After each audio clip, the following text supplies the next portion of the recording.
gentlemen. My name is Supradeep Das, and I am a research intern at the Institute of Chinese Studies, New Delhi. On behalf of the ICS, I welcome you to today's Wednesday seminar, Chinese Calculations in Tibet and India's Options.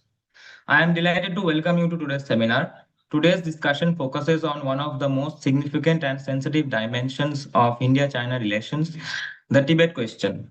While Tibet has long occupied a central place in China's strategic thinking, recent developments, including intensified border infrastructure construction, increased military activity along the line of actual control, the proposed mega dam on the Yarlung Tsangpo Brahmaputra, and the continuing issue of the Dalai Lama succession, have brought renewed attention to reassess India's options vis-à-vis Tibet. At a time of polarizing debates and global strategic dynamics are undergoing rapid change, can there be a third way to approach the Tibet question? Drawing upon Chinese language sources, academic research, and journals produced in various Chinese universities, today's presentation seeks to explore China's vision for Tibet, the challenges it faces in governing the region, and the implications of these developments for India. The speaker for today's seminar is Ms. Antara Ghoshal Singh. She is a fellow at the Strategic Studies program at the Observer Research Foundation, New Delhi. Her area of research includes China-India relations, China-India-US triangle, China in South Asia, Chinese foreign policy, China's domestic development, among others. She is a graduate from Tsinghua University School of Public Policy and Management, People's Republic of China, and has been a Chinese language fellow at National Central University, Taiwan. Prior to ODEF, she has worked at the Center for Social and Economic Progress, New Delhi, Delhi Policy Group, National Maritime Foundation, Manohar Parrikar Institute of Defense Studies and Analysis, and has a list of publications in national and international peer-reviewed journals, magazines, and newspapers. Before starting her career in academics, she has worked as a journalist with the Times of India and the Deccan Chronicle Group. The chair for today's seminar is Dr. Sherin Chonzom Bhutia. She is an associate professor at the Center for East Asian Studies, School of International Studies, Jawaharlal Nehru University. Prior to her current position, Dr. Bhutia served as an associate editor, India Quarterly, for a period about 5 years. Alongside, she was advisor at Unit for International Cooperation, National Institute of Educational Planning and Administration. And before that, she spent considerable time as an associate fellow at the ICS. Her areas of interest include negotiation theory, Sino-Tibetan negotiation, domestic sources of China's foreign and security policy, and China's nationalist policy, among others. She has written and spoken on these issues at various national and international forums. Now, before I hand over to the chair, I would like to request all the participants to follow a few housekeeping rules. All participants shall be muted during the seminar. Questions may be posted in the chat box along with your name and affiliation. Alternatively, you may also use the raise your hand option during the interactive session. You shall then be called upon to unmute yourself and ask your questions. I now hand over to the chair. Over to you, Dr. Bhutia. Thank you. Thank you. Thank you. Thank you for having me also today to chair the session, and I'm grateful to ICS and to Alka ma'am for thinking of me. Good afternoon to everyone. It is my honor and pleasure to chair this session today. We have Dr. Antara Ghoshal Singh with us, who is going to be speaking on a topic that is of great interest to many of us, I believe. And she has been researching on China's domestic and foreign policy issues for a very long time, which is evident from the bio that was read out just now. And I think most importantly, her knowledge of Mandarin Chinese places her in a very strong position to understand Chinese policy objectives and narratives vis-a-vis the topic that we are discussing today, which is Chinese calculations in Tibet and India's options. I don't want to preempt the presentation, hence I will just keep my remarks very brief. From my reading of the abstract, Dr. Singh has rightly identified some of the key activities that are being carried out by the Chinese government in Tibet. All of these are concentrated on three key aspects, as she's mentioned, on building, settling, and naming, which is quite easy to remember actually. So building as in building of critical infrastructure, settling in terms of the settlement of population in these border villages, and then by naming, the references to the naming of places in Arunachal Pradesh, which China has been referring to as Nansang, South Tibet since 2007. So, building, if you were to go into history of these activities, then it is clear that the emphasis on building part was present since the 1950s, whether it was regarding building of highways or railways or dams. And when it comes to settling of population on the in Tibet India border areas, it is again generally understood as a recent phenomena dating to the second term of Xi Jinping. However, if we read Robert Barnett's important contribution, detailed research which was published in the Foreign Policy, he discusses about how these villages date back to the Jiang Zemin era in mid 90s. So amongst these three of building and settling and naming, I think we could say that the naming of places in Arunachal, that is maybe the among the newer interventions that can be attributed to the Xi Jinping leadership. And this naming process started sometime around 2017 and continued in 2021, 23, 24. So about 4 iterations have taken place. Otherwise, so we can see that overall there is a continuity in Chinese building and settling activities in Tibet's border areas. And in fact, we can observe that in the last 14 years or so of Xi Jinping's rule, there is not just a continuity but an intensification in terms of China's Tibet policy during Xi's rule across all the domains of, whether it's in the area of governance or infrastructure build-up or securitization, policy towards religion, and also lately also towards the nationality policy. So with regards to this nationality policy specifically, policy towards minorities now has shifted from just bringing out white papers to organizing work conferences, and now to a more binding law which has been issued in 2026 most recently. So with this background, I think the main thrust of Dr. Singh's presentation today, according to the abstract, is her proposal to offer an alternative, or what she calls a third way to approach the Tibet question. And she wants to do this because in her view, the current discourse in India is polarized into two sections.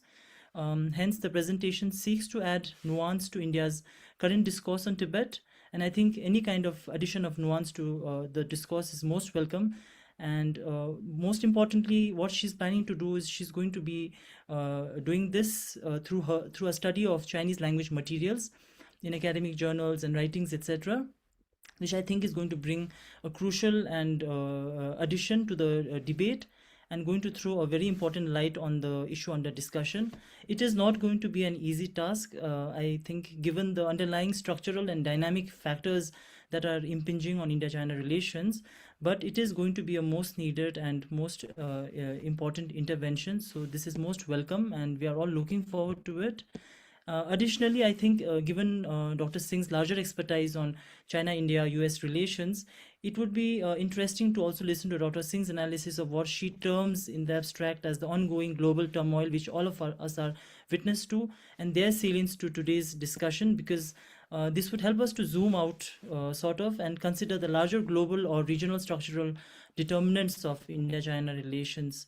So on this note, I hand over the floor to Dr. Singh, and really eagerly looking forward to listening to your presentation. Thank you. Thank you, ma'am.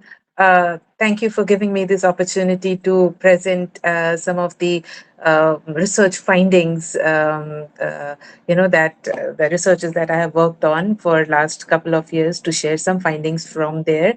It is a privilege for me to be here at the ICS platform and, and talking to you. So thanks once again. And I was just talking to Professor Acharya that when she told me to, to explore the Tibet issue for today's talk, I was really nervous because the Tibet issue is so huge and so complex with so many facets involved, And if you see, this has been, the Tibet issue is being worked on by so many scholars, both in India and abroad. They have worked so much on this, on this particular topic, So it is really, really difficult to say something different, to say something new to this topic.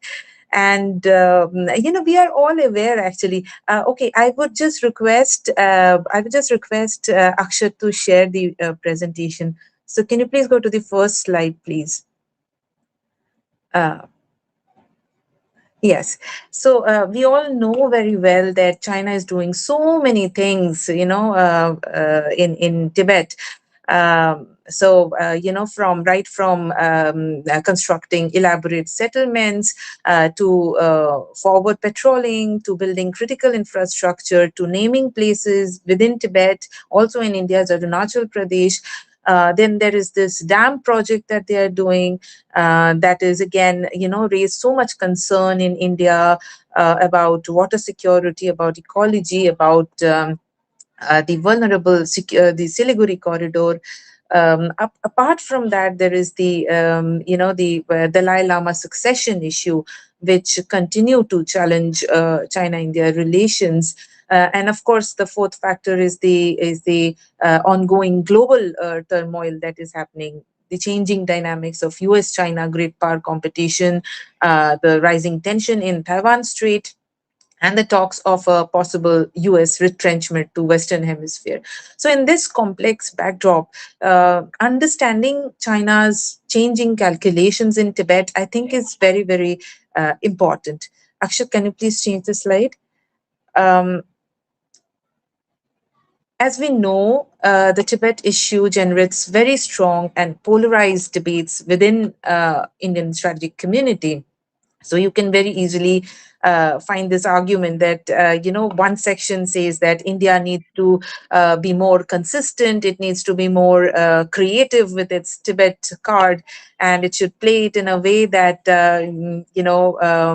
it can play the Tibet card in a more effective way against China. And in this respect, there is a lot of importance given to China's suppression of Tibetan community, Tibetan language, culture, or religion. And there is this.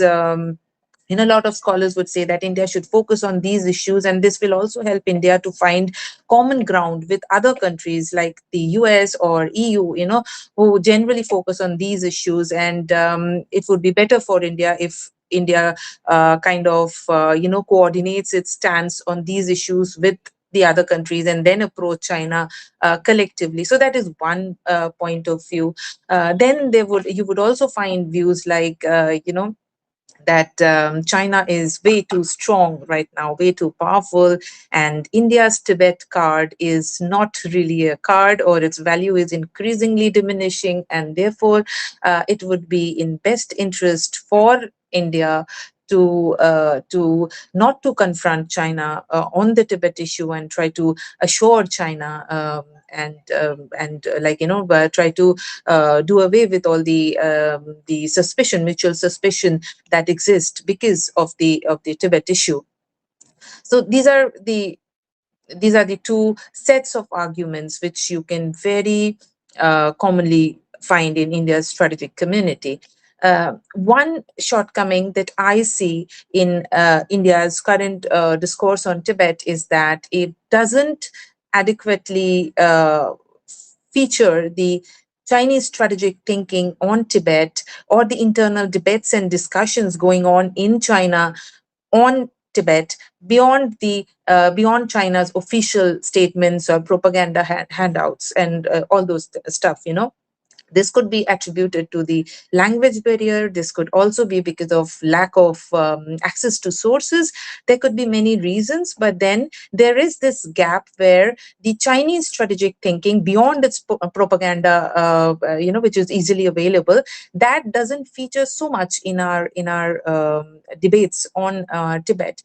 So to address this gap, I worked on a paper in 2022 for the Observer Research Foundation on China's strategic discourse on Tibet, based on study of Chinese language literature, particularly scanning Chinese social media, Chinese newspapers, think tanks, journal publications, university dissertations, and so on and so forth, to understand what China actually thinks on the issue. Its vision and mission for Tibet, the challenges that it faces in in implementing those mission and vision, and how I found it very interesting that India figures so prominently in almost all China's development plans for Tibet, and somehow all these factors are carefully concealed by China's propaganda machinery. So the idea for me was to look at the Tibet issue from a Chinese perspective, to understand what does China think about Tibet? What does it want to do with Tibet? And then, based on that analysis, I tried to add some nuance to the existing discourse that is there on Tibet. Akshat, can you please change the slide?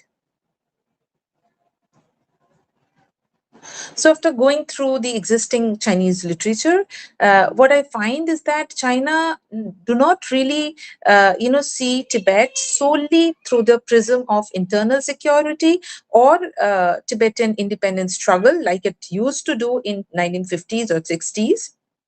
China's current vision on Tibet is not really, limited to a inward-looking or defensive role of safeguarding sovereignty and territorial integrity, or having Tibet as a national security barrier between China and India.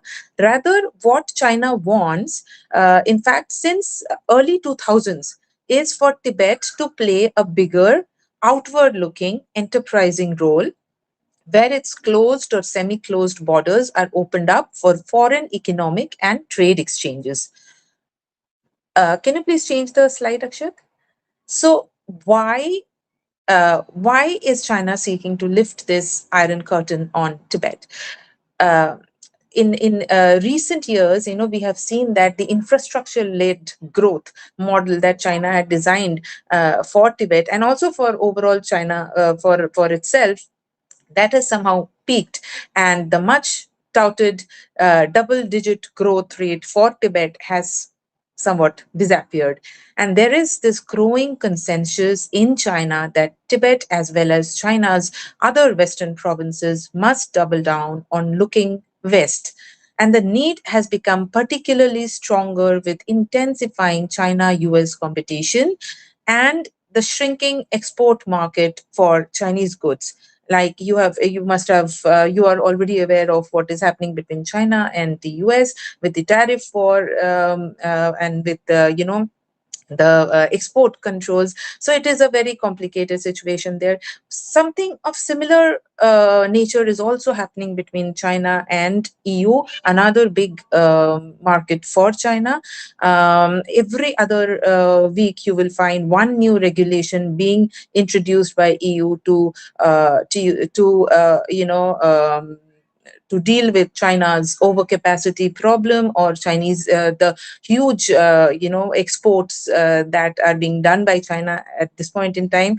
So there is this a lot of tussle that is happening between China and EU as well. With us also, our economic ties have suffered after the 2020 Galwan clash. There have been new regulations introduced. So China's export markets, in a way, China is facing challenges, or it is facing pressure from various quarters because of its huge trade surplus, because of its export-led economic model. So in such a situation, and this is this has been happening since last couple of years, and there has been this growing consensus within China that it needs to find newer market, it needs to look west. So there have been there have been a lot of discussions on these issues, and also there is this issue of coordinated development or common prosperity. So if you look at China's development, it's not really, its eastern part is way too developed than the western part. So western part in China, the western provinces have always been a laggard, and one of the reasons why there is this focus on coordinated development or common prosperity in recent days. So can you please change the slide? So now, since India is at the core of South Asia and it shares the longest border with Tibet, Tibet's opening up for foreign trade is if from a Chinese perspective, it is all about being able to access and benefit from the vast markets of India. However, as Tibet experienced social turbulence after the mid 1980s, the plan to open up Tibet to its neighborhood was put on hold for during that period of time. In November 1999, as China launched its Western development strategy, the idea of opening up Tibet once again got a lot of push from Beijing. In 2000, when China joined the WTO, and since then, the TAR government has been consistently highlighting its attention to construct a South Asia land trade corridor in almost every 5-year plan that it has come out with since early 2000s. In 2015, Tibet was made a part of China's Belt and Road Initiative. The focus was no longer on land trade, but on Tibet as a frontier for China's land sea integration strategy that aims to connect the Pacific and the Indian Ocean with China as the hub. Of course, there have been a lot of debates going on within China whether incorporating Tibet in BRI is at all a good move. One view is that it is a rare opportunity for Tibet to develop itself, and it must seize this opportunity, as it comes to it. The other view is that Tibet must integrate itself more closely to the Chinese mainland first, and then through construction of Sichuan Tibet corridor and other means, and after integrating itself more closely to China's interior, then it opens up and then it participates in BRI, and it opens up for foreign trade and foreign exchanges, so as to to avoid any source of instability which might arise from opening itself to the Western region. Akshat, can you please change the slide? In India, we might find the Chinese discourse rather absurd. Why would China want to have Tibet as a bridge between India and China, even as the 14th Dalai Lama and the Tibetan government in exile continue to function from India, from Dharamsala? But when you think from Chinese perspective, it makes perfect sense, because in Chinese assessment, there exist not one, but two sets of contradiction in Tibet. One is Tibet's unsustainable infrastructure-led development model, which has given rise to a low-efficiency dependency economy, which China sees as primary contradiction for Tibet, or TAR. And the second contradiction, they say, is the religious or the ethnic tension that with the Dalai Lama issue and all, as the secondary contradiction. And the Chinese conviction is that if the primary contradiction is addressed in an appropriate way, the secondary contradiction will automatically get sorted. And that's why this entire focus, if you look at Chinese writings, Chinese articles in, the Chinese academic articles, you will see that the entire focus is on economic development of Tibet, where it is lacking and how it can be dealt with better. One aspect is, of course, discussions on religious matters and all are. I mean, it is slightly again. China is a very in a way it's a restrictive society. You cannot openly discuss Tibetan religious things and also. That is because if you look at Chinese internet, you will really find any discussion on, say, Buddhism, or any discussion on the Dalai Lama. So it is in a way censored, in Chinese strategic circles. So you will see the entire focus of Chinese writing on economic development of Tibet, where it is lacking, why it is lacking, and how it can be overcome. Can you please change the slide, Akshat?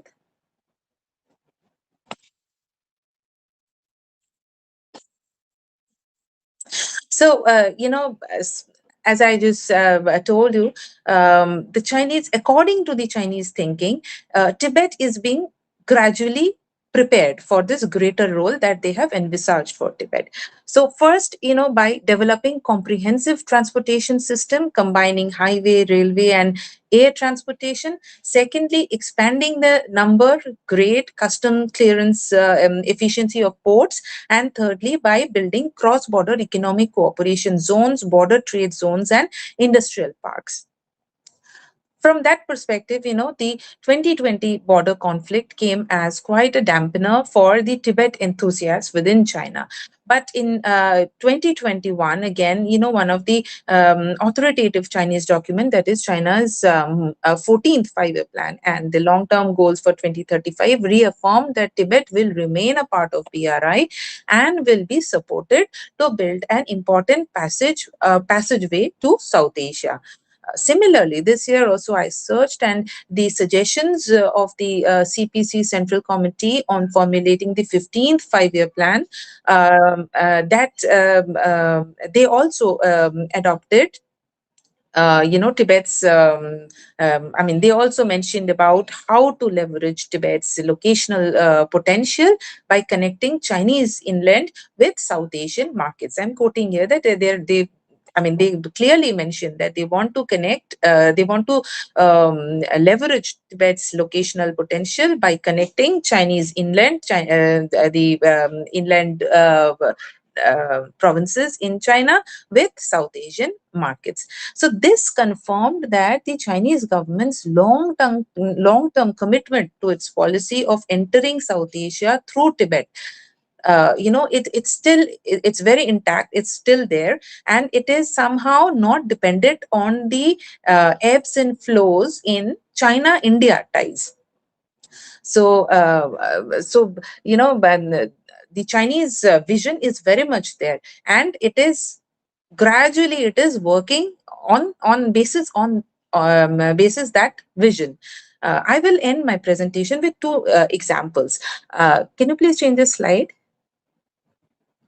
First one is China's latest actions in Tibet, that is the formal starting of the construction of the $170 billion mega dam on Yarlung Tsangpo River, which becomes Brahmaputra after entering India. It is worth pondering that at a time when return on infrastructure investment in China is plummeting, and there is a slowdown in traditional infrastructure investment in China, and boosting consumption is the buzzword across China. Why is China undertaking such a massive infrastructure project? Is China investing such a huge money just to weaponize water and control India? Again, the annual power generation from this new mega dam is expected to be more than 300 billion kWh, almost thrice that of the Three Gorges project. But Three Gorges came at a time when China's industrialization was at its peak and it needed a lot of electricity. But now, when many traditional industries in China have reached saturation in electricity consumption, and China is carrying out anti-involution drives in various fields, in various industries, question automatically arises that who is expected to consume all that electricity generated by this huge dam project?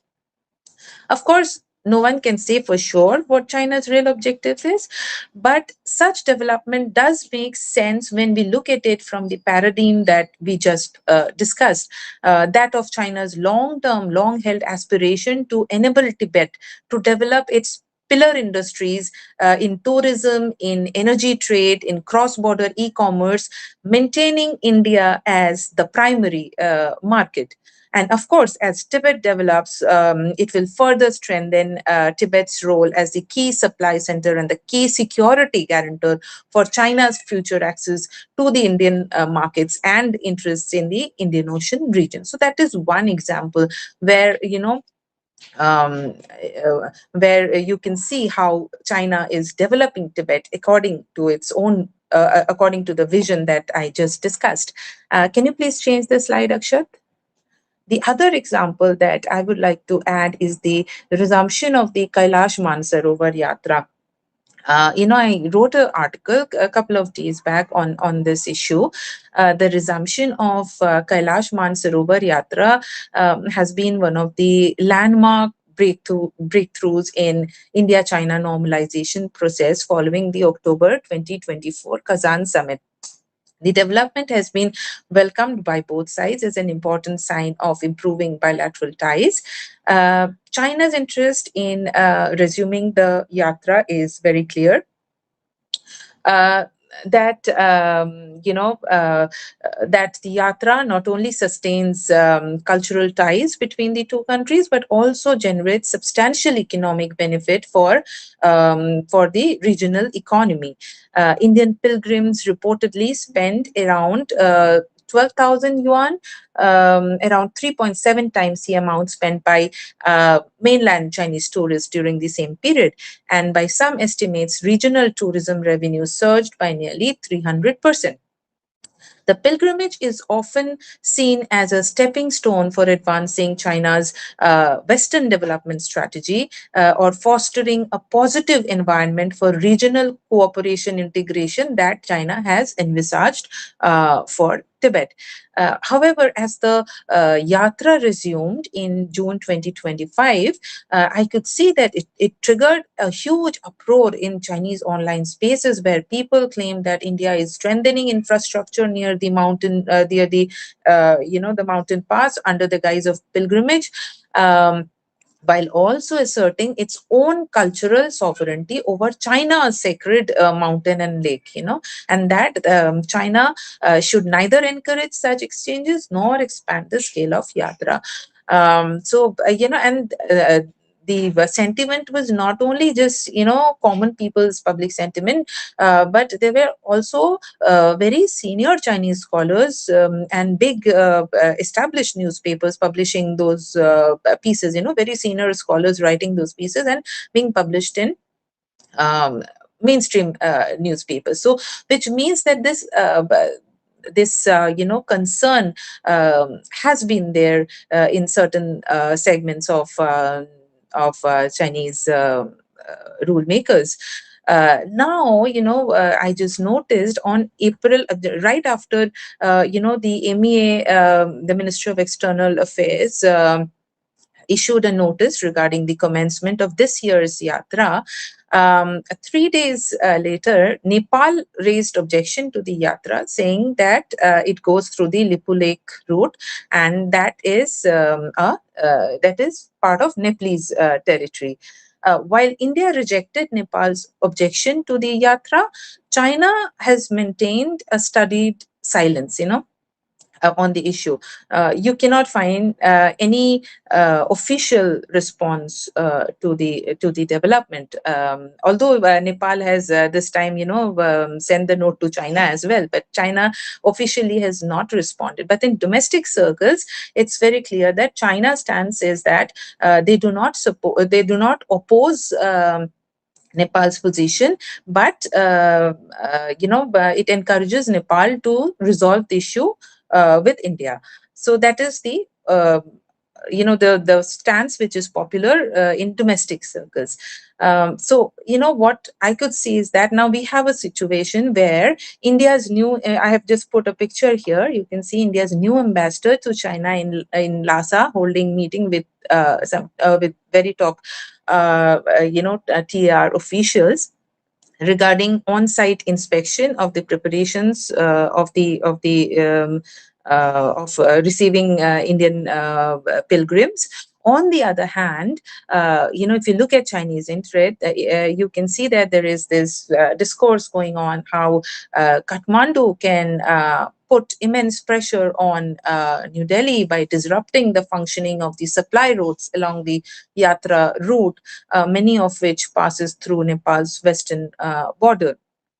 Well, can you connect these two incidents? It's difficult to say for sure, but then, if you put it in the paradigm that we just that we just discussed, where China would like to open up Tibet in a very cautious way, where it balances its security consideration with the openness in the sensitive region, even say through third countries. I mean, you can fit the developments in that kind of a paradigm, So we would have to, of course, wait and see how this progresses. But then, if you put it in this kind of a paradigm, it does make sense. So I will stop there, and maybe we can have more discussions during the question answer session. Thank you so much.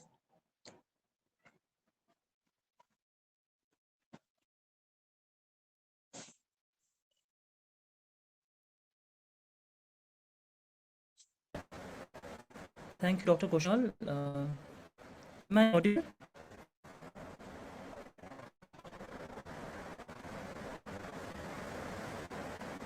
Yes, you are. Okay.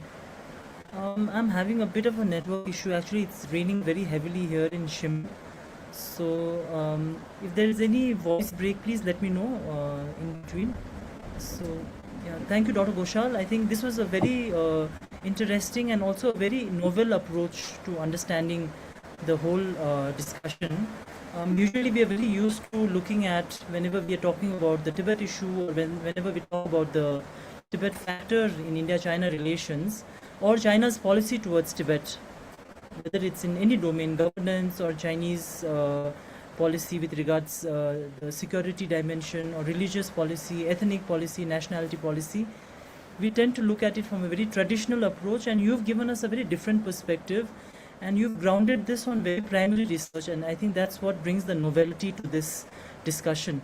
So what you also, I think, mentioned about the whole debates, the internal debates that are ongoing inside China, and with that I would also try to supplement it with a question in terms of how far back have these debates been going on, and what are still these debates? If you look at the opening up of Tibet in terms of so there have been writings. I mean, like I mentioned, Professor Robert Barnett has been working on this. He's looked at the trajectory of changes in China's policy towards Tibet. So in the 90s itself, when Tibet had the new party secretary, Chen Guiyan, who was quite a notable and a notorious party secretary at that time. So in the backdrop of all the protests that were ongoing in the 80s, the late 80s, so China finally decided that they're going to integrate Tibet into the larger Chinese market economy. And as a result, this opening up had begun at that point of time itself in the 90s, far back before the Western development strategy was implemented in the 2000s. So this has been ongoing for a very long time. So there is, we also read about it in terms of the literature that China has supplemented its policy towards Tibet with regards maintenance of stability, with alongside a dual approach of also promoting development. So in that sense, this is a double kind of a thrust that has been ongoing, and in that sense there is continuity, if you look at it that way, in terms of the thrust of Chinese policy. So leveraging Tibet's location, the geo-economic aspect of it, in that sense there seems to be a continuity rather than a break, right? And then in that sense, these discussions and debates that are ongoing inside China, they may not be so removed from the policy framework in that sense. It's a dual track approach. On the one hand, you focus on security, you focus on maintenance of stability in the region, which is why when we allude to the statements of the President Xi Jinping himself, talks about Tibet as a national security screen, or when he talks about governing Tibet governing the country starts from its borders, governing borders starts from Tibet, maintaining the stability of Tibet, all of that, there is no contradiction in that sense, right? So I just wanted to get a sense in terms of your reading about these documents. You said that these are mainly public intellectuals discussing in various journal articles. You also referred that these are also being discussed in the social media. So the first question would be, how far back have these discussions been going on? How intense are these discussions? What is the scale of these discussions? And how influential would these discussions be in terms of influencing policy? So are they emphasizing on a more singular kind of a focus on this kind of a opening, which then prioritizes opening rather than focusing on security, but or they are also acknowledging that we also need to emphasize security and we need to also take care of these other problems that are there, and then go on with these opening up. So I mean, that would just give us some sense about where they are going. And so yeah, I mean, primarily I want to begin with that question, and then I think we can also open up the floor to further questions in the audience. Yeah. Yes, ma'am, you are actually absolutely right. There is this policy continuity, and the sources that I used for this paper is, I mean, it is also, it's not just the social media discourses, but, even government documents, which are primarily in Chinese. So most of them, I mean, most of the government documents that I saw since 2000, like you mentioned, since 2000, they have been this consistently, they have been highlighting about the South Asia corridor, about the land sea route, about opening up Tibet. So it is a very consistent policy that they are following, but you do not see this policy, reference to this policy at all in any English language communication that comes from the Chinese side. You will never get to see like opening up Tibet through South Asia or a land sea corridor. At least I have not found it in say the English language material, which is generally available to us. But in the Chinese language material, it's there in the official documents as well. And apart from that, I used, a lot of academic sources, academic journal sources, and most of them were focused on China, Tibet's economic development. They were talking about, how Chinese development, which is often seen as a miracle, but it is not really very balanced. In a way that they're earlier in the Tang Xiaoping era, they thought that they would first develop the eastern part of China, then they will come to the western part of China, but somehow that planning didn't materialize in a way that they thought it would, and that resulted in the eastern part of China being way too developed than the western part of China. And, so. So yes, most of my reference regarding this have been on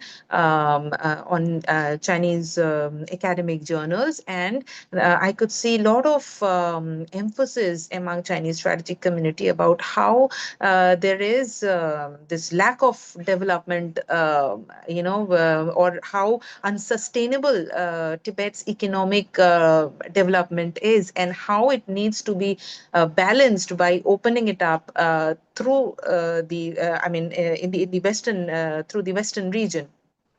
But again, this particular aspect of Tibet's development challenges, you will never get to see in English language,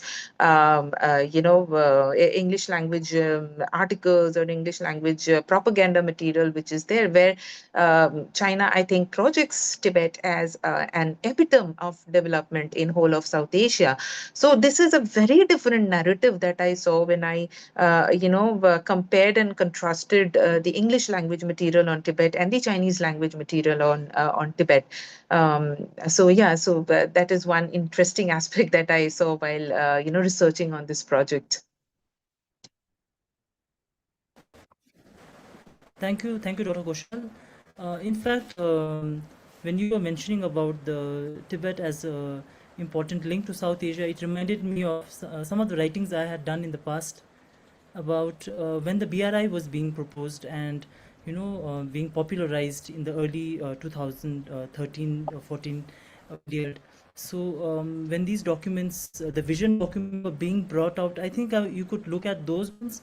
It clearly talks about Tibet as being a very important bridge to South Asia, and then you could refer to these very important. No, I don't know whether I should call it important, but number of development forum meetings China has been organizing in Lhasa, and I think initially first they started that in Vienna or Italy somewhere, and then they continued. Subsequent iterations were held in Lhasa, and these meetings, if you follow their website, some of them are now redundant, some of them are still available, and statements by the participants of these meetings, they clearly talk about the potential of the Tibet region as a opening up as a gate to South Asia, or to the Yunnan and into South Asia. So these kind of discourses actually in the English language media have been present, and may not, I don't know, in the literature maybe not so much, but if you're following the events and these various so China's organizing various conferences and meetings on Tibet, and also bringing in scholars and journalists into Tibet, and then organizing various meetings there too. They are constantly talking about these the potential of the region. And if you've been following also as a part of the BRI, and as a part of opening up these various trading ports in the Tibetan border areas to Nepal, because into India that was not possible, so through Nepal there were a lot of these ports that they were opening up. So that would also, I think, give some cue into what has already been done in this domain. Yes. Yeah, that's about it. And so I Yes, ma'am. What I was trying to say is, like the difference that I saw, and the striking difference that I saw, because earlier, just looking at the Chinese English language communication, it somehow comes out like Tibet as an epitome of development. So if you look at Chinese programs, when they take journalists, or when they take, say, researchers to Tibet, they showcase Tibet's development. They try to tell you that Tibet's development it's a development epitome. It's like at the top of development, if you look at the whole of South Asia. So that is the English language propaganda. But when you look at the Chinese discourse, you would see that there is a development challenge in Tibet, and that needs to be redressed through opening up Tibet to Western regions. So this is a totally different paradigm that we are seeing. So I was very, very surprised by what I saw in the Chinese literature, where the entire focus was on how unsustainable Tibet's development has been, you know. So I found that to be very different and very striking. Thank you for that clarification. I think, yes, I missed that point, and I think that's actually quite counterintuitive in that sense what you've encountered, and I think I would really like to look at those narratives as well. Sure. So Thank you, ma'am. yeah, so there are some questions. Suradeep, would you read out the questions?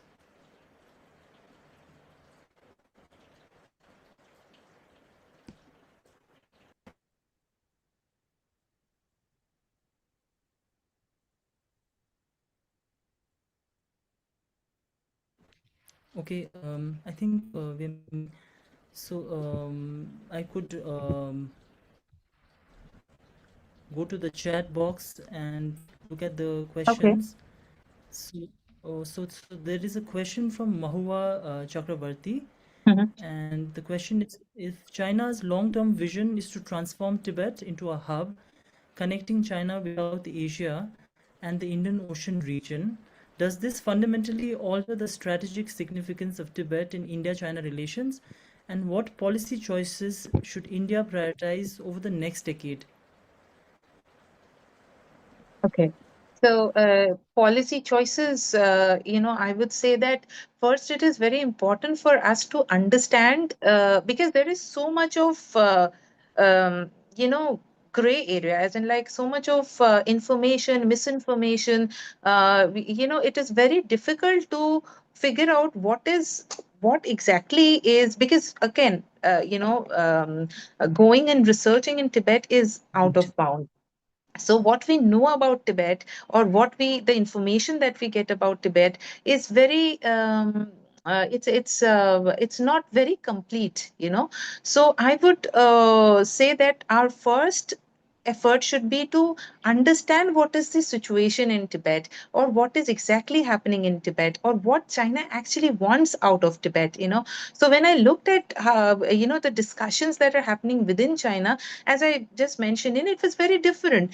They were talking about using Tibet as a gateway to develop their China's western regions, China's western provinces, and India being, as I just mentioned in my presentation, it has the longest border with Tibet.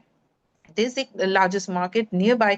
So it becomes central to their Tibet policy. So if we do not understand this dynamic, how do you strategize so that any kind of agreement, or any kind of dealing with China is beneficial to both sides? Because we are under the impression, or most of us are under the impression, that Tibet is the epitome of development, and we can develop even further by cooperating with Tibet, or by our economy can develop by being by say engaging more deeply with Tibet. And I think in Nepal or in Bhutan, I think the same kind of perception exists, that their economy can benefit by cooperation with Tibet. But if we look at the Chinese strategy, they want to, of course, Nepal and Bhutan would anyway benefit by participating in China's re-export trade, where they use Indian market to re-export Chinese products and sell it over here. So they can benefit both way. But then for India, we need to think how we can benefit from, say, engaging in a better way with the Chinese side on the Tibet issue.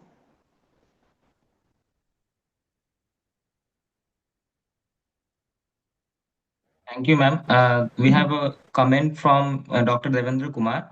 He's saying that while economic developmentalism is an important part of China's approach to manage ethnic discontent among Tibetans, its functionality has changed after mid 2015 from the 7th Tibet Work Forum in 2015.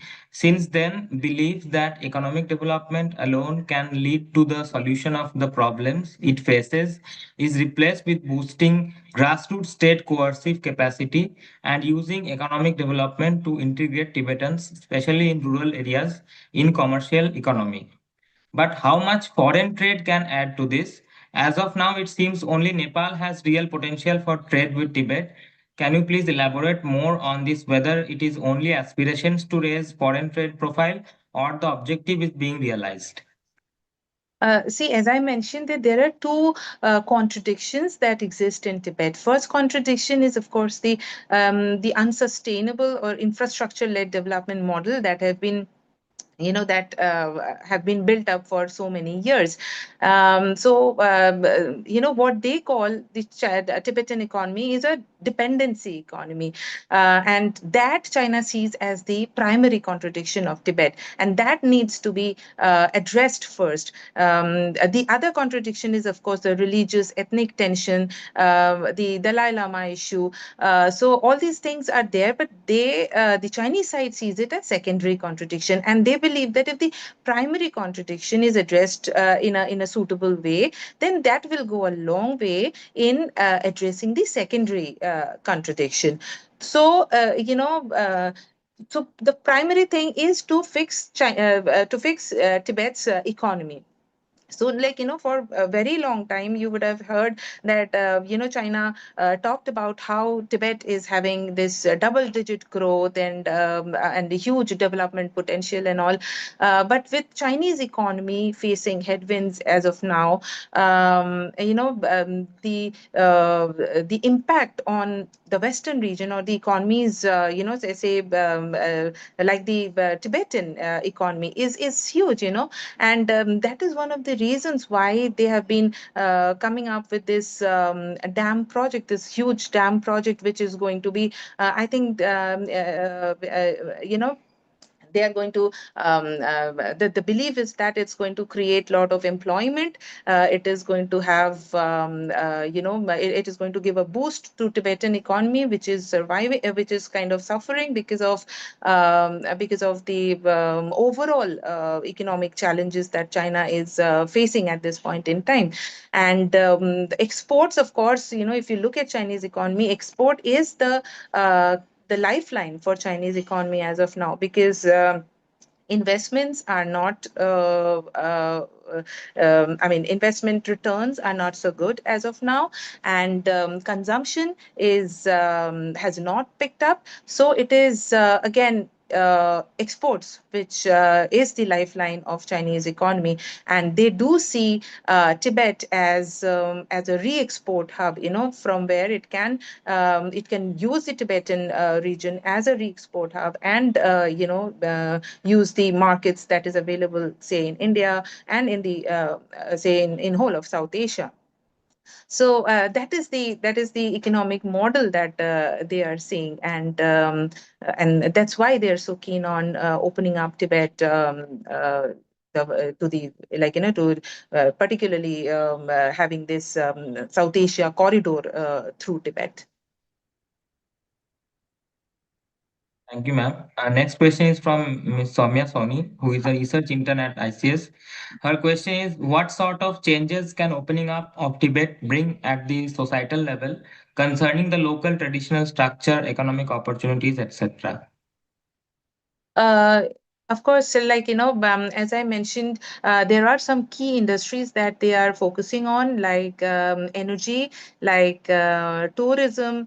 These are basically the pillar industries that they are focusing on, and they are trying to build,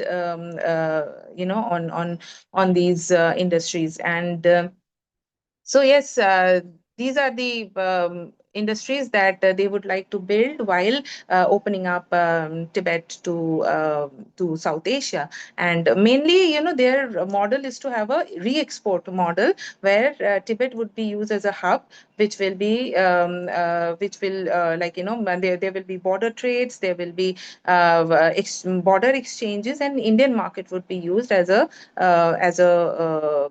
base for development of Tibet and also the broader western region of China. Thank you, ma'am. The next question is from Payal Jain, and this question is posed to both the speaker and the chair. Her question is, which primary and secondary sources are most useful for analyzing Chinese government policies and the motivations underlying them? Okay, so all these sources make sense, as in, of course, the government documents and all, they are the most reliable ones, and we should use those as much as it's possible. But at the same time, to understand the Chinese public opinion, it's also very important to look at their social media, look at the buzz around, the public opinion, how the public opinion. And China is again a very in a way, it's very monitored society. So you will see that there is this kind of that the public opinion is not in vacuum. It does have a policy relevance. So what you see as a public opinion today, in say a week's time or a month's time, it becomes part of their policy making. Also, they have a lot of impact on policy making as well. So I think all the sources can be utilized to understand China in a better way. because there is a lot of propaganda. When you work on China, you see that there is a lot of propaganda material available, and that is exactly what China would want you to believe. But if you really want to work on primary sources, or if you really want to work on Chinese language sources, I think each source has its own value, and you can use it as your the research topic demands.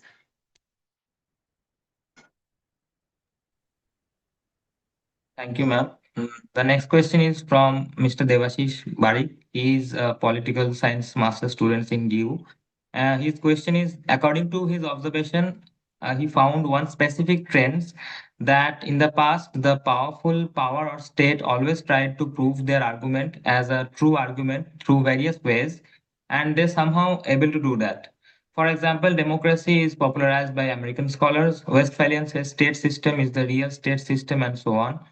And his question is, should we start the specific argument in the scholars' discussion that Tibet is Buddhist state? Tibet had a sovereign past. Tibet was brutally invaded.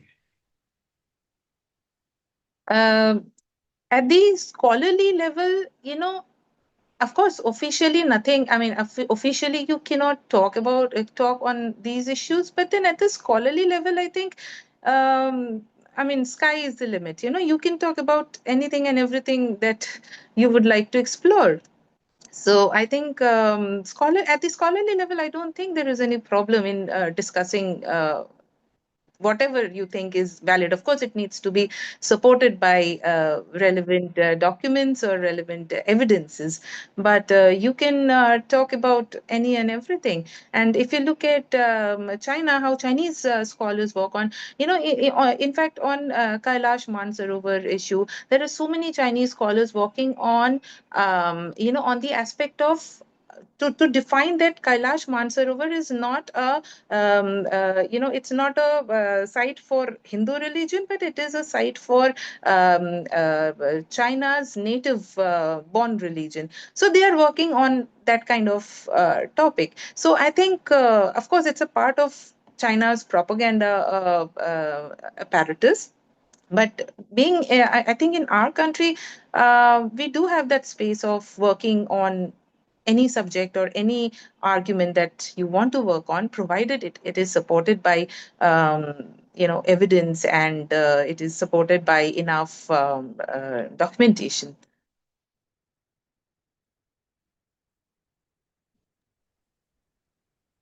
Yes, so at present we have no more questions. Mm, okay.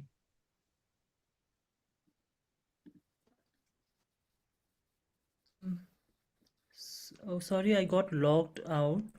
There's a question by Debashish. Has that been taken care of? Yes, ma'am. Yeah. Okay. Okay. Anybody else who has any questions?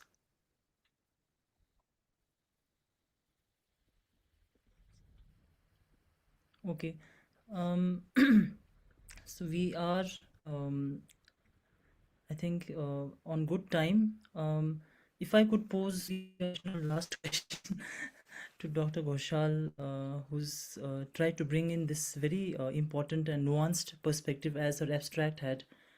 There is one question actually now that has come in, but I'll just try to complete.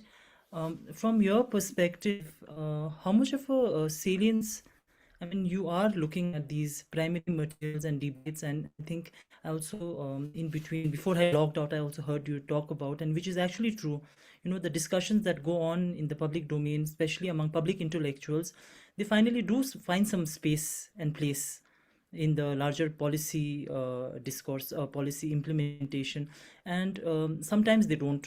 For example, when it comes to Tibet policy, there was once a very, again, forward-looking, alternate view that came about, which was from a party school, central party school member. She talked about engaging with the Dalai Lama because, because of the time factor, and he has a more non-violent and peaceful approach, which is dialogue and mule way, and it does not talk about separation, and it's merely talking about autonomy. And that policy was not, that kind of a recommendation was not really picked up. But on the contrary, there was another debate about, generally referred to as second generation ethnic reforms. And if we look at the latest ethnic unity law, and at that point of time when that kind of a debate came up, that was among famous Chinese scholar Professor Ma Rong, and then there were a couple of others who were popularizing this view, and that was kind of picked up if you look at this latest ethnic unity law. So sometimes they find a place, sometimes they don't. And just to also reiterate or recall what you've discussed, is what your primary finding is that there is contrary to a popular understanding about China drowning its talking about how it has made so much of achievements and leap development in Tibet. They're actually acknowledging that they face massive challenges in terms of these development approaches that it is following. It's creating dependency, and it's creating various challenges. As a result, it needs to open up. So this correlation that you're trying to make, and of what the correlation that they make, these intellectuals, right? So because these challenges are there now, we should open up. And also this suits the larger national policy, national economic policy, because of the larger global turmoil and the unbalanced regional development. So it works overall, it fits the larger picture. So let's open up Tibet, and this is going to be useful. And then you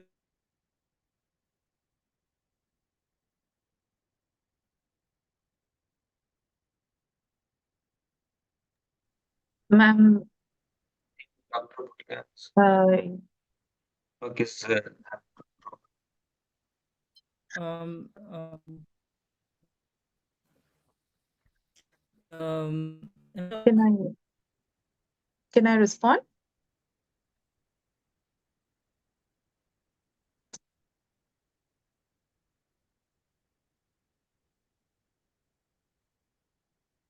Can I Ma'am, respond?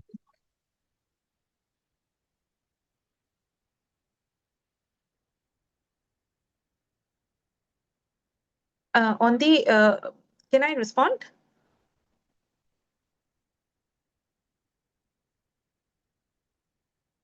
Hello. Yes, ma'am, please. Okay. I can respond, right? Yes, ma'am. Okay, so what I was about the Chinese language sources, and of course, some the discussions that we see as part of public opinion, some of it gets reflected in policy making. Some of them they do not. But at the same time, Chinese government, how they function in terms of communication that I have seen in the past few years is that it's like their industrial policy. Like they choose certain industries, and then the whole nation follows that. So there would be one discourse that is chosen by the government, and lot of Chinese scholars would be working on that discourse, that broader discourse. So but that is something very unique that I see while analyzing Chinese language literature. So there will be one common thread of thinking, and many scholars will be reiterating, or in a different in different forms, but they will be towing the same line. And that I find very different and very interesting, because very unique to how the discourse is formed within China. So I thought I'll just highlight that.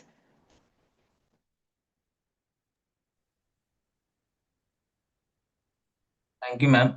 We have two more questions. One is from Professor Madhavi Thampi. She's asking that, thank you for this interesting talk, which shows us different kinds of discourse in China about Tibet. My question is, in the Chinese sources you have accessed, where do you find more support for the idea of opening Tibet to the Indian market?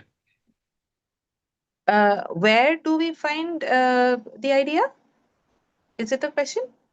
Yeah, where do you find more support for the idea of opening Tibet to the Indian market? I see a lot of support from the academic side. A lot of academic journals, academic discussions, and also, as I mentioned in the policy papers, also, Chinese government policy papers, there also you will find a lot of mention about South Asia. Of course, they do not name directly India. That part you would see in academic discussions, but in policy documents, you will see a lot of mention of how how Tibet should open up to South Asia, how it should have a corridor, an economic corridor through South Asia. There are various various strands of thinking. Some would say that Tibet should become a hub of all the three corridors that China had earlier planned: the CPEC, the China Myanmar corridor, and the maritime corridor that they had planned. So some of the writings would mention Tibet about as a hub of all these economic corridors. But in official government documents, you would definitely, if you just look at all the official government documents, there is mention of Tibet's opening up to South Asia, the South Asia corridor, the land and sea corridor.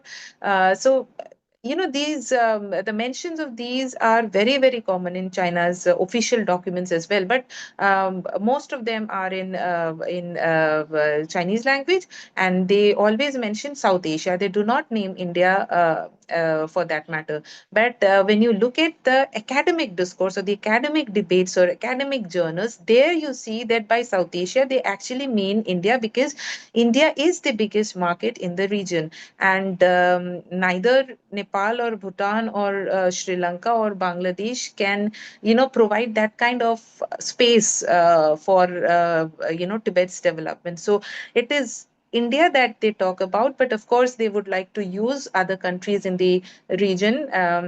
Like the example that I gave you about Nepal. So they would like to reroute and go through these countries, which has special economic arrangements with India. So they would like to leverage these countries to access the Indian market, rather than directly, getting into talks with India for, say, for example, I think a long time back we had talked about an FTA with China, long time back. So I think those sort of things are not going to happen anymore. But if you look at the Chinese writings, they understand that it is difficult to have India on board of BRI, or to have a FTA with India. So their primary mode of operation is to work with other South Asian countries to build up pressure on India, which can then deliver to China what it wants. Thank you, ma'am. The next question is from Mr. Rappai. He's asking that how much Pakistan and access to Indian Ocean figure in this issue. How much? Pakistan and access to Indian Ocean figure in this issue. Pakistan's access to Indian Ocean? Yes, ma'am. Pakistan and access to Indian Ocean figure in it. On the Tibet issue, I have seen, many of Chinese scholars put Tibet as a part of or as a hub for CPEC and all. But then, if you see it right now, CPEC itself is facing a lot of trouble, and in recent materials that I saw, I didn't see mention of Tibet as a part of CPEC. I saw in some of the documents, but those are from say 2015-16, those time, but in present documents, I do not see mention of Tibet as part of CPEC, or I mean, in fact, the entire enthusiasm in China on CPEC has somehow, I mean, it has died down to a certain extent, because the CPEC has not been, it couldn't be implemented as a way that they had envisaged. And also the aspect of, Chinese citizens um, uh, being subjected to terrorist attacks. That is something which has been, creating a lot of concern in Chinese side. And also the security situation in Pakistan, which is another aspect which is kind of increased the operation cost of Chinese companies in CPAC. And all those things have made, that the earlier enthusiasm that I saw in Chinese writings about CPEC, I see that somehow missing in present times. I do not see that kind of enthusiasm still there with CPEC. And again, Tibet from that perspective is again, I do not see it so much these days. But in earlier papers, I did see Tibet's role as a central hub for all the three corridors that they had planned. Thank you, ma'am. We have a raised hand from Professor Acharya. Yes, ma'am. Okay. Yeah. Thanks, Supradeep. So it was really, really quite interesting listening to your talk, Ramthan, to persuade you to come and make this presentation. My apologies. I missed briefly. Somebody came urgently for signatures. I had to leave, so I'm not too sure whether I will be overlapping with some of the things you said. But I have slightly, macro kind of an issue, which I would like you to speak about. One, that if we are indeed seeing a shift in terms of a willingness to consider uh, Indian markets being accessible to Tibetans, which would mean that there would be obviously border trading posts, and that has in the past led to a consolidation of sorts. So, in other words, this is an indirect way of actually demarcating certain borders and boundaries and so on through this means. But in any case, the idea of the Indian market having access or the Tibetans having access would mean that there is a slight shift in the perception of India vis-a-vis the Tibet question in China, which basically is whether the Chinese are not as concerned, let us say, if that's proper word, but maybe some other word, as concerned about Indian intentions towards Tibet. If we go back, this was the big thing, that their worry was that India was either aligning with imperial interests or becoming a cat's paw for the other extra regional powers, or simply undermining the Chinese control. Now, are they therefore more sanguine on all those three counts and therefore taking this kind of a shift? Because I don't think it is just a view of scholars, it will also be part of the policy that they are now seeking to bring into place. So does that therefore mean that actually we are looking for a more relaxed Tibet question between India and China, which was one of the real sore points? I mean, this is the larger issue that I'm saying, that are we seeing the beginning of a shift of the Tibet question between India and China? That's really, so I would just want a sense from you on that. Ma'am, I would say that, do China have any less concern from India on the Tibet issue? I don't think so. I mean, it still has a lot of concern. Like I mentioned about a recent article that I did on Kailash Mansarovar and the yatra that started last year, I guess. And they have been, and if you look at the Chinese internet, if you look at even certain, reputed scholars, how they were reacting to the starting of yatra was very, um, weird in a way, because there was a lot of negative comments about India is trying to create a fait accompli. It is trying to have its own cultural sovereignty on these regions. So I think, the concerns are not less, but then uh, Tibet's development, as China is increasingly finding it out, is that Tibet's development is not possible in a closed way that it has done for so many years. And it needs to, because again, the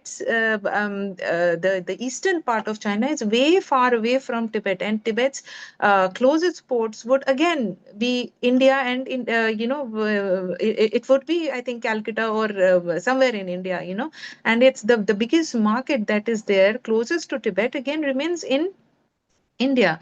So what Chinese strategy that I see is that, well, access to Indian market is very important for development of Tibet, but they would like to, they would like to use the complicated ties between India and various other South Asian nations as a bargaining chip to achieve what they want to achieve regarding Tibet, that is access to Indian market through these other countries, through by using the economic arrangements that are there between these countries, between the South Asian countries and India. By leveraging those things, they would like to access the Indian market. So it would never be, I mean, it is not like they do not have any concern or worry about India in terms of the Tibet issue. They do have serious concerns and worries, but it is just imperative for Tibet to, if Tibet has to develop, or Tibet has to, move away from the dependency economy that it has at this point in time, it has to factor in the, Indian market. And that is a necessity. And that's why they are doing it. But they're doing it in a very, intelligent way, in using South Asian countries as a tool to access Indian market. Thanks. I think that's a potentially fascinating area to look at. I mean, what you are basically suggesting is that they are confident enough now to expand the framework within which China is seeking to bring Tibet into the developmental paradigm. So that would point both to a greater degree of confidence about their ability to control whatever interaction or engagement, and also confidence in their ability to use what you are suggesting, South Asian countries to act as a kind of influence on the way in which this process goes on. So I think this is something to be explored. It's really fascinating. Thank you so much. Thank you, ma'am.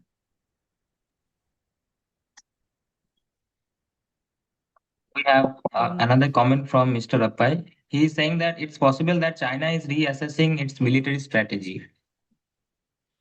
Military strategy is in Tibet as Tibet's role in China's military strategy. Ma'am, it is not written down. Yeah. So I would say that no, I mean, it's as I just mentioned, the concerns that China has regarding India's role in the Tibet issue. I don't think there is any, that concern has died down, or of course, China is more confident than ever. But at the same time, I think Tibet as an outpost, or Tibet as a security for China's access to Indian market, that is not changing anytime soon. So the development that Tibet would make, that would also add on to building more the military strength of Tibet. The economic factor will add on to the military strength of Tibet. So using Tibet as a military outpost, I don't think that's going to change anytime soon.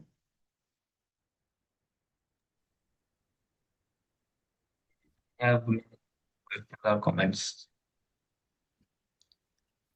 Dr. Antara, just one more point to add to Alka ma'am's comments. I think this is a very positive development if it were to be materialized, right? And I think what ma'am highlighted also about it also reflects a China which is increasingly becoming more confident and more assured about its position and place in Tibet. And a lot of the ground realities does not speak to it, but the debates that you are referring to kind of indicates that, they are, or a section of the community, the intellectual community in China feels that they're ready to now open up, right? Yes, But the ground realities in terms of tourism, if you're expecting tourism, if you're expecting trade or economic exchanges, it requires a lot of mobility, people to people movement, travel of goods, travel of services. That would require a lot of mobility, and that is restricted not just within South Asia to Tibet or around the world into Tibet, but within Tibetan areas and Tibet itself, right? So in absolutely. terms of how they're going to enact it, I'm not sure those are reflected in the debates. So usually debates begin from, they just begin as conjectures, and then if it's picked up, and maybe they're going to go into the details. So the devil would be in the details, of course. But Absolutely. also But I also what wanted I to found, bring out I was saying another that, dimension. Actually, I wanted to bring about. please, Sorry, please, please go please, ahead. please go ahead. My network is very bad, so there is a time lag in terms of following your, yeah.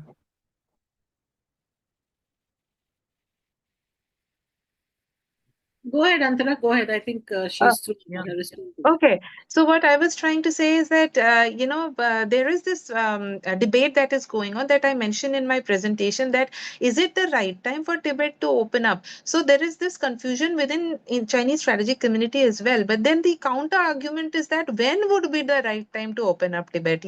Because for Tibet's development, access to Indian market, access to Indian ports is absolutely essential. So, when they came up with the BRI, actually all these debates were happening around BRI, and a lot of people were concerned that is it like you just mentioned, that are they more confident that they are talking about opening up Tibet? This kind of debates are the intense debates have been happening within a Chinese strategic community. And one argument is that with the Belt and Road initiative there, with all the with the central government giving such a big push, it's an opportunity for Tibet, and it should just grab it, because there will never be an ideal time or an ideal situation to open up Tibet. So that is one argument. The other argument again is more more concerned about the security aspect of it, and they are of the opinion that Tibet should be first integrated more deeply with China's internal, domestic market, and only after it is very strongly integrated with China's domestic market, then only it should focus on foreign trade and foreign exchanges, and then after that it can venture into, or it can open up in a more calibrated manner. So that is another argument, or that I could see. But yes, the concerns are there, but they also see that with the Belt and Road there, there's the ideal opportunity, or the best opportunity that Tibet should encash on. Additional point that I was actually trying to also from a researcher's perspective, I think this opens up a lot of interesting areas for us to further look at. If China is talking about opening up Tibet as a bridge to South Asia, which was part of the whole Belt and Road Initiative discourse, right? So at that point of time, when I was writing about it, when I was researching on it, so I did not continue on it, but the one question I had raised was about how much are the Tibetan local people going to be a stakeholder in this, development opening up process? Because when these ports are being built up, and which were connecting to Nepal, much of it was, stuff or products and goods coming from the coastal, the mainland China, right? These are, so you talked about the export potential. So are these goods being, are the Tibetans producing something that can be exported? Otherwise, the contradiction that you mentioned, there's a primary contradiction, and then there's a secondary contradiction, which is the primary is going to take care of the secondary, if the Tibetans are not going to participate or partake in this economic development process, then the secondary contradiction is not going to be taken care of in that sense, right? So there is that catch. I think this is something we'll have to look at in terms of the actual empirical data, because as far as the people who are working from a political economy perspective, the economic perspective, their understanding is that there is not much industrial production or True. much happening within Tibet itself. Absolutely. So And that it's comes just out going to be very a great clearly race. in Chinese writings as well. That there is the production, there isn't much happening inside Tibet. And the job opportunities and all, most of the people would be leaving. And that's, I mean, one of the reasons why they are coming up with these, settlements, because nobody wants to live there. Everybody wants to go to a bigger city and, live in a bigger city in a better climatic condition and all. So there is a lot of migration also happening from Tibet, and what China is trying to do is like reverse migration, take people from mainland and tell them to settle in those areas. But then again, the job prospects or the opportunities, economic opportunities, are not really there. So these people, these Han people mostly, who they relocate to these areas, they also come there as migratory birds. So they just come for the tourist season, they make some money, and they go back again to wherever they are settled in some other parts of China. So that is a concern over there, that the economic opportunity, unless there is proper economic exchanges, proper border trade, proper China is building all the infrastructure that is possible to be made for that kind of a, I mean, it's working on basis that vision that it has, that there will be border exchanges, there will be trade, there will be people will migrate, people will be more interested in living in these areas. So it is working with, like, that vision in mind. But then the implementation part is again, it's very open ended actually.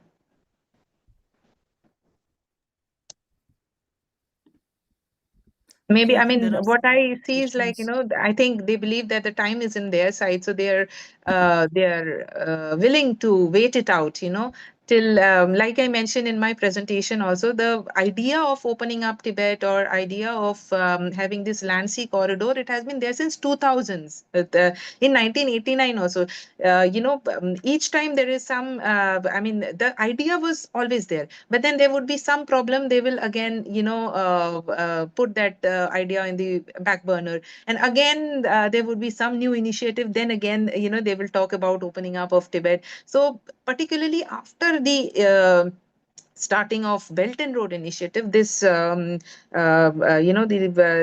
corridor through South Asia for Tibet, it became a big discussion point, after the Belt and Road Initiative. But the idea, the basic idea has always been there, but it only gets, it gets taken up more intensely at certain point in time. And Belt and Road had to be one of those important times when there was, I mean, a lot of people started talking about Tibet's role in Belt and Road, and how Tibet can form this, land sea corridor through India. Thank you, Dr. Antara. I think we're reaching the end of our time. Um, is there any more question? Yes, ma'am. We have two more questions from Dr. Partha Mukhopadhyay. Uh, Two last questions. As the transition After to a that, I new think Dalai, yeah, as the transition to a new Dalai Lama approaches, has the government attitude to the public practice of religion on the ground changed in any way? And the second question is, given the rail connectivity within China, why is India still relevant as a market? Okay, the first question about Dalai Lama. See, I my study is mostly on China's internal discourse, so I look at China's discourse analysis. But as I mentioned, that it's again a very their internet is a very monitored internet and very restricted internet. So I I barely find discussion on religious matters, particularly on the Dalai Lama issue. So I do not think it would be right for me to comment on what exactly is the Chinese thinking on the Dalai Lama issue, because I have not seen much academic discussion or social media discussion on this particular issue. So that's one. And the second is, why would Indian market be relevant? Well, sir, you know about Chinese economy and what is happening in Chinese economy. Are they really? I mean, what is the situation of Chinese economy right now? The consumption has not picked up.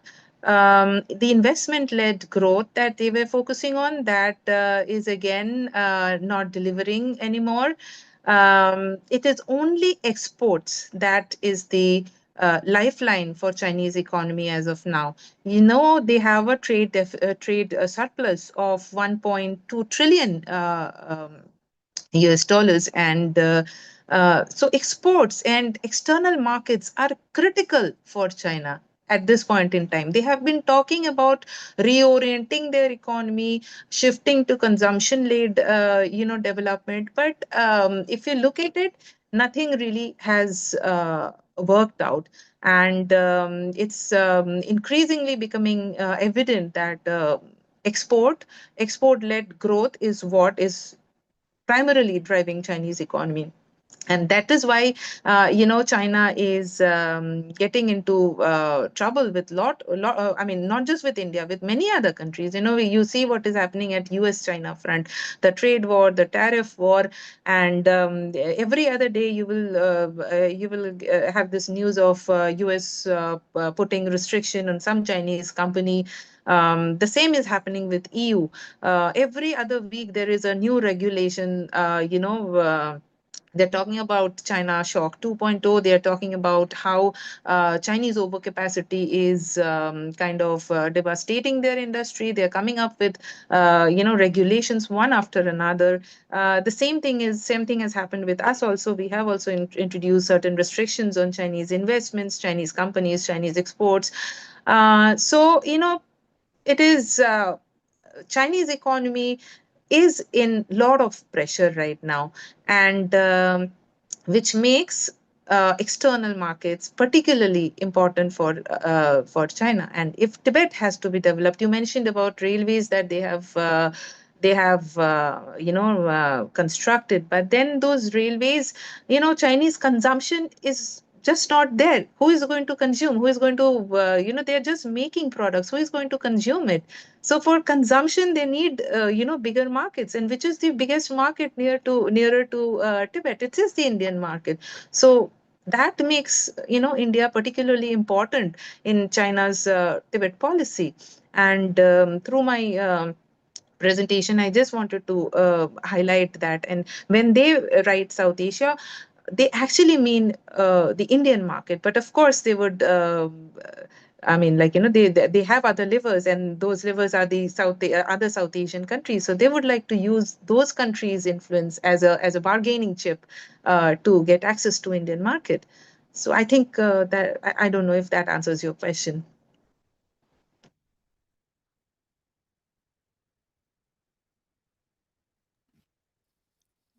I think today only China's retail sales, the data about China's retail sales came out, and you just can take a look at it. Like everything is negative over there. So the consumption part has really gone down very badly in China in recent years, particularly.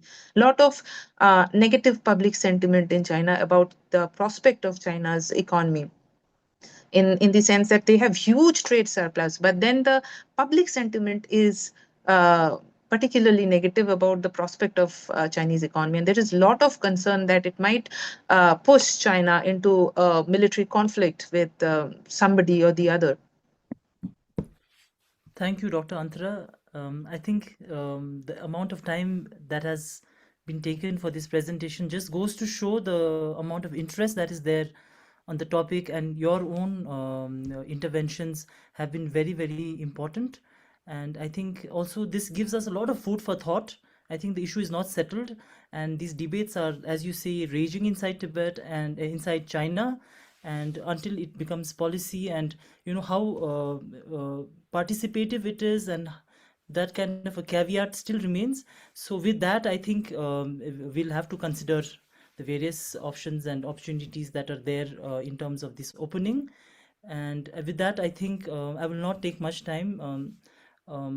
We will, I think, go ahead and wrap up. If you have any closing comments, otherwise, I think we can end our session today. Not much, but I think you're right. It is very difficult to understand the participation, like you mentioned about the Tibetan national, I mean, the Tibetan people within Tibet.